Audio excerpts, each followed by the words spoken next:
बताई थी, अगर प्रीति दीदी टाइम पे ना पहुंची तो आज मेरा गाना हो ही जाएगा। गुड़िया, ऐसे भूल लटका कर ना बैठ, लड़के वाले आते हो। माँ, कम से कम तू तो मुझे समझ, मैं सिर्फ 12 बरस की हूँ। हाँ तो छोड़िया बरस से नहीं, और मुन्ना सेकंड से बड़ी हो गई। मुझे बिठाओ बाबा, इसी उम्र में लाए थे ना। माँ, वो वक्त कुछ और था, ये वक्त कुछ और है माँ। बेटा, और तो का वक्त ना कभी बदला है, ना कभी बदलेगा। माँ, तुम अभी मैं जो पढ़ना चाहती हूँ, कुछ बनना चाहती हूँ, उसका क्या? क्या करेगी इतना पढ़ लिख के? पति का दिल का रास्ता सीधा पेट से होकर निकलता है। पानी और रसोई को बड़ी सीट कर, ये काफी है। उस लड़के की उम्र मुझसे 2 गुनी है। हाँ, तो और तजुर्बे से चलता है, औरतों के बकबक से नहीं। वो नशा करता है, दारू पीता है, मैं उसके साथ नहीं रह सकती माँ।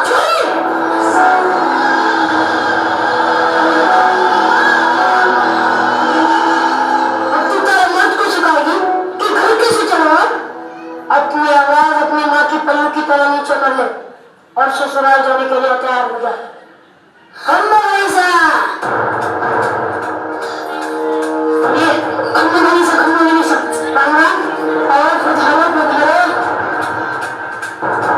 राम सिंह, सारे ऐसे पूरी हो चुकी है, बुरा को लेने आए हैं। अपनी बेटी को विदाई के लिए तैयार हो जा।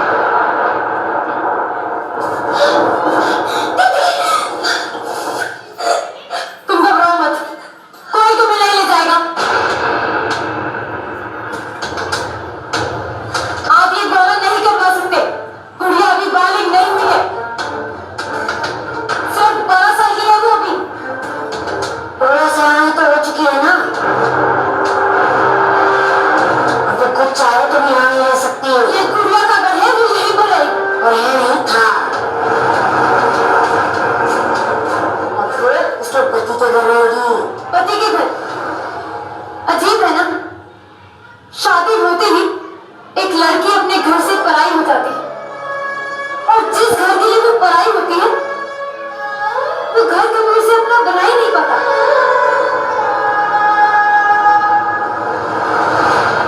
हाथ छोड़ो, भगवान के लिए अपने ससुराल चली जा। और इसकी बात में ना कमाल की बात है ना, जिस बच्ची को माँ बाप अपनी गुड़िया समझकर इतना बड़ा करते हैं, उसे दुनिया कितनी आसानी से अपना खिलौना समझ बैठती है।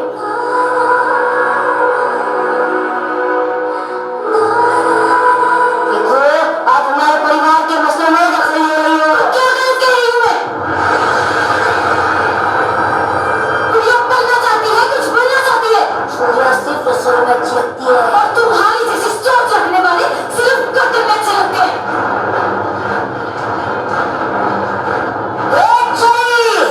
चाहे किताबें पढ़ के हमें कानून ना सिखा,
बाप रे, हम तो डर गए।